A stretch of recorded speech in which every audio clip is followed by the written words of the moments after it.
taxi driver ပေးတဲ့အတွေ့တစ်ခုအခုကျွန်တော်ပြောပြချင်တဲ့အကြောင်းအရာလေးက Kent Naban ရေးထားတဲ့ Make Me an Instrument of Your Peace ဆိုတဲ့စာအုပ်လေးထဲကအကြောင်းအရာဖြစ်ပါတယ်။စဉ်းစားစရာအပြည့်အဝပါဝင်နေတဲ့တက္ကစီဆရာတဦးရဲ့အဖြစ်အပျက်လေးဖြစ်ပါတယ်။လွန်ခဲ့တဲ့နှစ်20ခန့်ကကျွန်တော်အသက်မွေးဝမ်းကြောင်းအတွက်တက္ကစီစမောင်းခဲ့ပါတယ်။ကျွန်တော်ကညပိုင်းမှာမောင်းခဲ့တာဖြစ်ပါတယ်။ကျွန်တော်ခီးတဲ့တွေဟာကားထဲဝင်လာပြီးရင်နောက်ခန်းမှာထိုင်ပြီးတော့ကျွန်တော်နဲ့စကားဆက်မြည်ပြောလို့ရှိပါတယ်။ခါတလေသူတို့ရဲ့ဇက်ကြောင်းတွေလည်းကျွန်တော်ကြားရတတ်ပါတယ်။နေ့ဘက်စီးတဲ့ခီးတဲ့နဲ့ညဘက်စီးတဲ့ခီးတဲ့တော့မတူပါဘူး။ညဘက်စီးတဲ့ခီးတဲ့တွေကပိုပြီးရင်ဖွင့်လေးရှိပါတယ်။ဒါပေမဲ့ကျွန်တော်ရင်ကိုထိသွားစေလောက်တဲ့အဖြစ်အပျက်တစ်ခုကတော့တစ်သက်မှာတစ်ချိန်ပဲရှိခဲ့ပါတယ်။ဩဂုတ်လရဲ့ညတညမှာကျွန်တော်သွားကြိုခဲ့ရတဲ့ခီးတဲ့အဖွားကြီးရဲ့အတွေ့အကြုံဟာကျွန်တော်အာယုံထဲမှာယနေ့အထိမေ့မရပါဘူး။အဲ့ဒီနေ့ကကျွန်တော်စီကိုလာရောက်ကြိုပေးဖို့အမျိုးသမီးတဦးကဖုန်းဆက်လာပါတယ်။စာကျွင်း Uber တို့ Grab တို့လိုတက္ကစီစနစ်မျိုးဖြစ်ပါတယ်။ကျွန်တော်ကတော့ဒီလိုမနက်အစောကြီးဆိုတော့ပါတီကပြန်လာတဲ့သူတွေလားဒါမှမဟုတ်ချစ်သူနဲ့သွားတွေ့ဖို့မနက်အစောကြီးလေရင်ထစီရဲ့သူများလားစသဖြင့်ထင်နေခဲ့ပါတယ်။ဒါမှမဟုတ်မနက်အစောပိုင်းဒျူတီဝင်ရတဲ့သူများလားပေါ့။ကျွန်တော်ကိုလမ်းခေါ်ထားတဲ့လိပ်စာကိုရောက်တဲ့အချိန်မှာတော့အဆောက်အဦတစ်ခုကိုကျွန်တော်တွေ့ခဲ့ပါတယ်။အဆောက်အဦတစ်ခုလုံးကမှောင်မဲနေပြီးတော့မြင်းကြီးတဲ့ရဲ့ပဒင်းပေါက်တစ်ခုကနေထွက်လာတဲ့အလင်းရောင်တစ်ခုပဲရှင်းရှင်းလင်းလင်းမြင်နေရပါတယ်။တက္ကစီမောင်းသူအများစုကဒီလိုအခြေအနေမျိုးဆိုဟွန်းတစ်ချက်နှစ်ချက်လောက်တီးပါလိမ့်မယ်။ဘာမှမထူးခြားလာရင်မောင်းထွက်သွားပါလိမ့်မယ်။မနက်2 နာရီခွဲကြီးမှာမှောင်နေတဲ့အဆောက်အဦကြီးနာနေရတာကတက္ကစီမောင်းသူတယောက်အတွက်အန္တရာယ်ရှိပါတယ်။ကျွန်တော်ကတော့များသောအားဖြင့်တကားနားအထိသွားပြီးတကားဘဲလ်ကိုတီးကြည့်လေရှိပါတယ်။ခါတလေအရေးကြီးတဲ့အခြေအနေတစ်ခုကြောင့်အပြင်မှာထွက်မဆောက်နိုင်တာလည်းရှိနိုင်တာပဲလေ။ကျွန်တော်အဖေသို့မဟုတ်အမေနေမကောင်းရင်ကျွန်တော်လဲတက္ကစီဆရာကိုဒီလိုပဲအိမ်ပေါဝါကတကားစီလာပြီးဘဲလ်တီးစေချင်မှာပဲ။ကျွန်တော်ကနေမကောင်းတဲ့အဖေဒါမှမဟုတ်အမေနာကနေခွာပြီးတော့တကားအပြင်မှာသွားဆောက်လို့မှအဆင်မပြေတာ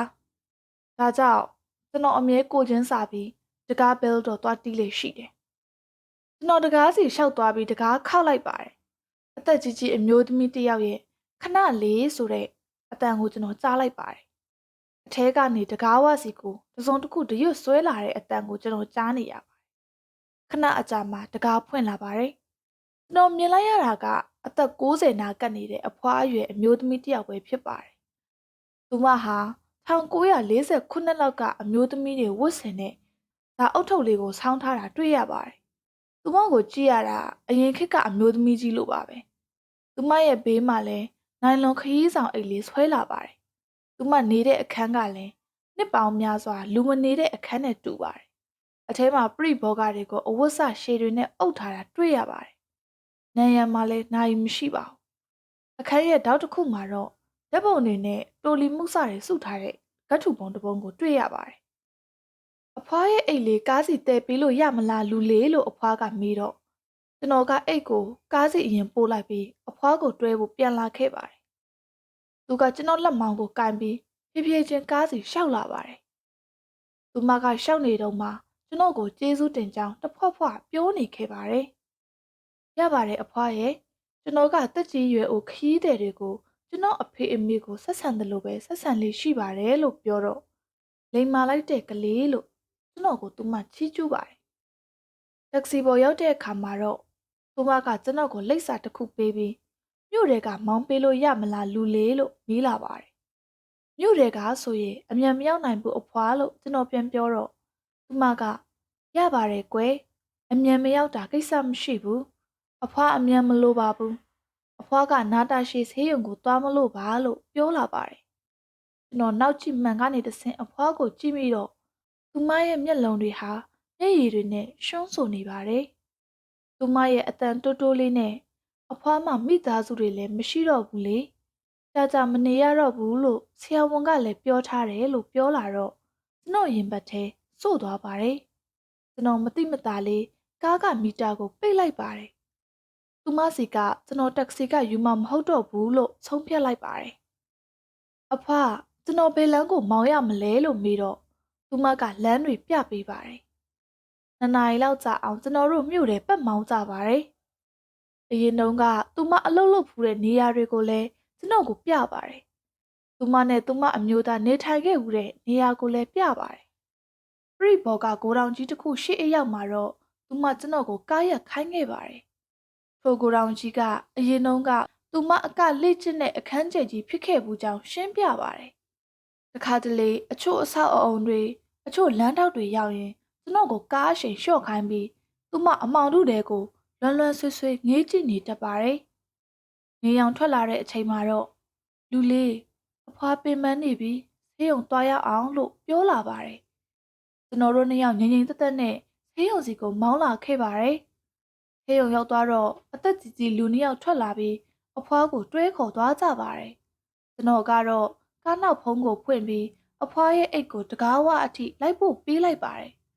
အဖွားကဝီချဲတစ်ခုပေါ်မှာရောက်နေပြီဖြစ်ပြီးကျွန်တော်ကိုလူလေးအဖွားဘလောက်ပေးရမလဲလို့သူမရဲ့ပတ်စံအိတ်ကိုနှိုက်ရင်မေးလာပါတယ်။ပေးစရာမလိုပါဘူးအဖွားလို့ကျွန်တော်ပြောတော့မင်းလည်းဒီအလုပ်နဲ့အသက်မွေးတာပဲကွယ်ယူပါလို့အဖွားကပြောလာပါတယ်။အခြားခီးသည်တွေနဲ့ကျွန်တော်ဝင်ငွေရှာလို့ရပါတယ်အဖွားလို့ကျွန်တော်ပြန်ဖြေလိုက်ပါတယ်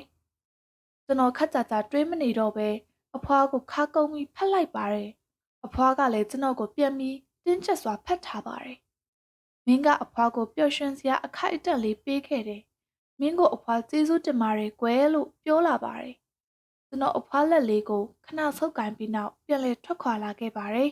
။ကျွန်တော်ရဲ့နောက်မှာတကားတစ်ချက်ပိတ်သွားတဲ့အတန်ကိုကြားလိုက်ရပါတယ်။ကျွန်တော်အတွက်တော့အဲ့ဒီတကားတန်ဟာဘဝတစ်ခုချုပ်ငြိမ်သွားတဲ့အတန်လိုပါပဲ။ကျွန်တော်အဲ့ဒီညကတက္ကစီဆက်မဆွဲဖြစ်တော့ပါဘူး။အိမ်ကိုပဲရီရဲကျွတ်မဲ့စွာပြန်လာခဲ့ပါတယ်။ခေါင်းထဲမှာလည်းအတွေးတွေပြည့်နှက်နေခဲ့ပါတယ်။အဲ့ဒီနေ့တစ်နေ့လုံးကျွန်တော်စကားတော်ကောင်းကောင်းမပြောနိုင်ခဲ့ပါဘူး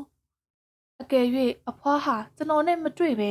စိတ်မရှိတဲ့တက္ကစီဒရိုင်ဘာနဲ့သာတွေ့ခဲ့ရင်ကျွန်တော်သာသူမရဲ့အိမ်ရှိမှဟွန်တီးယုံတီးပြီးမောင်းထွက်ခဲ့ရင်ကျွန်တော်မတွေးရတော့ပါဘူး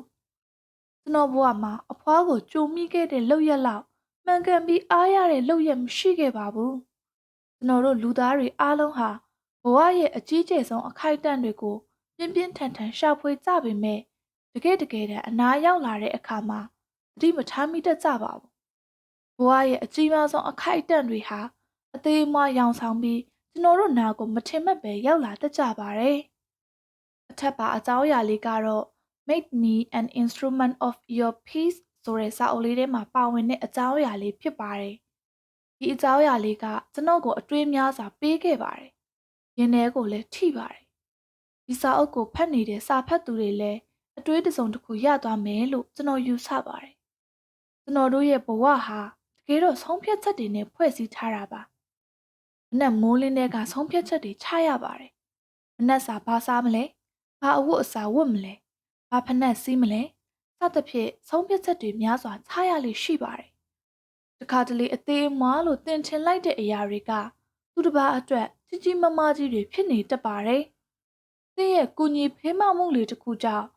တပားသူတယောက်ပျော်ရွှင်သွားနိုင်ပါတယ်။တက္ကစီဒရိုင်ဘာဟာတာမန်ခီးတဲ့ပဲလို့ထင်ပြီးဟွန်တီးယုံတီးကကားမောင်းထွက်သွားခဲ့ရင်ဒီဖွားအိုကြီးသူ့လောက်စိတ်ရှိတဲ့သူနဲ့တွေ့ချင်မှတွေ့မှာပါ